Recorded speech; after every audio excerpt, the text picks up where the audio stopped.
Hello everyone. In this video, I'll be translating and summarizing the latest Urdu broadcast by Javeria Siddiq, wife of Arshad Sharif Shaheed, to make it accessible for our English-speaking audience.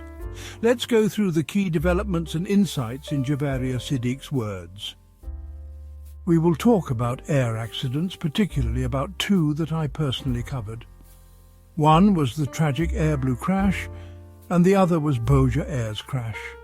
It's extremely unfortunate to witness and cover such incidents. Even today, when I think about them, I get goosebumps. I wonder, what was all of that? What kind of catastrophe did I witness? We hoped there would be survivors in the Air Blue crash, which had collided with the Margalla Hills. But unfortunately, there were none.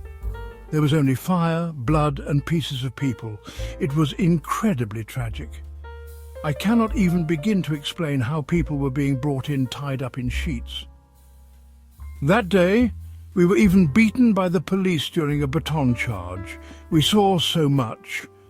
I didn't create any news report or package that day, especially not with the victims' families, because I felt journalism should not permit me to hold a mic and ask someone, "How do you feel? Your loved one was on that flight and it crashed." I just couldn't do that. What I could report was the situation at the scene, at the hospitals, at the airport, but I couldn't narrate anything from the families because it's an extremely painful time. Similarly, the Boja crash was just as unfortunate. I saw with my own eyes, phones, Idaho cards, briefcases remained intact. Only the people did not survive. I am sure that in the future some technology will come that, God forbid, if a crash happens, human lives won't be lost. Pakistan's aviation history has seen many such accidents. The first occurred on May 20th, 1965, during a landing in Cairo. Then in 1970, a Fokker aircraft crashed. In 1972, another crash occurred near Rawalpindi. In 1979, a Boeing caught fire, resulting in many casualties. In 1986, another Fokker crashed, killing 13 out of 54 on board. On August 17, 1988, a massive air accident changed Pakistan's political regime. It took the life of then-President Zia-ul-Haq, the United States ambassador, and several generals. In 1988, a C-130 crashed. In 1989, a plane disappeared near Gilgit and was never found. It's still a mystery.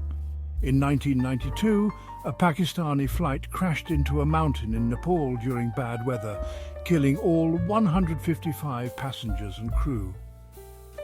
When the Kohat tragedy happened, I was just a child, but I was always fascinated by the Air Force, jets and air shows in Islamabad.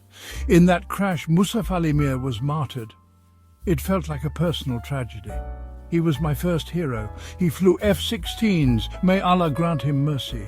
He, his wife, and 15 others died in that incident. Then came the Multan crash, involving a PIA Fokker aircraft in which all aboard lost their lives. Both the Air Blue in 2010 and Boja in 2012 crashes were heartbreaking. You know, when a Boeing goes down, the loss is massive. You feel so helpless. Ya Allah, what must have happened to those people? You pray there's a survivor. Then there was the Naltar helicopter crash involving foreign ambassadors and their families. Several ambassadors and our aviation pilots died. In 2016, there was the Havlian crash, where many Pakistanis lost their lives, including a prominent figure, Junaid Jamshed. During the COVID period, just before Eid, a Boeing crashed in a populated area of Karachi, killing many passengers on their way to celebrate Eid. Miraculously, 2 people survived, which is incredibly rare, but their lives were spared. In 2022, a tragic accident occurred with General Sarfaraz's helicopter, and he was martyred. There have been many such incidents, sometimes during air shows where planes collide, or training aircraft fall or private jets crash. But when it's a Boeing or a commercial passenger aircraft, the pain becomes collective, because whole families are affected together. Whether one person dies or 250, the pain for their families is equally intense. Though air travel is generally safe, accidents do occur due to a small fault, weather, a bird, or an unexpected technical error, causing entire flights to be lost. Now, what recently happened in India is also a very unfortunate event. It reminded me of the Malaysia Airlines 2014 crash, a Boeing 777 with 239 people that went missing and was never found. Terrifying and heartbreaking. Similarly, this crash involved an Air India plane that took off and crashed into a doctor's hostel. Its destination was the UK, but it never got there. Not long ago in Iran, a crash killed 176 people. Then recently in China, another Boeing crashed, killing 132 people. A passenger plane from Azerbaijan was also targeted in Kazakhstan, allegedly by Russia.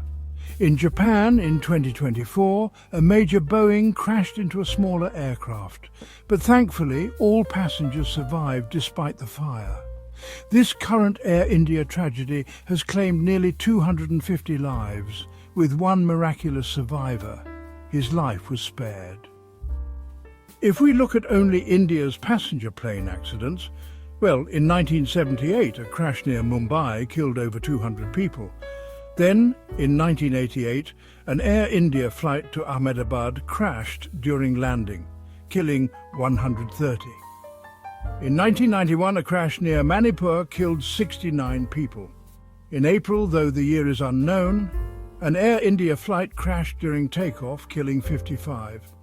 In the year 2000, a residential area in Patna was hit by a plane crash with many casualties. In 2010, a plane overshot the runway and fell into a gorge, killing 158 people. In August 2020, an Air India plane skidded on the runway, killing 21. The recent Ahmedabad incident is yet another heartbreaking tragedy. Besides this, there have been military accidents, including one involving India's chief, who died in a chopper crash that was later termed an accident, possibly due to a Tamil insurgent threat. But when a passenger plane crashes, while on its way to its destination, it is deeply tragic. Our heartfelt sympathies go out to those who lost their loved ones in such disasters. And all we can do is pray. May they be granted patience and strength. That wraps up our translation of Javeria Siddique's video. I hope this English version helped you understand her message better. Please like, share and subscribe to Awami Lens to help our community grow. Don't forget to leave a comment below and let me know what you thought of this effort.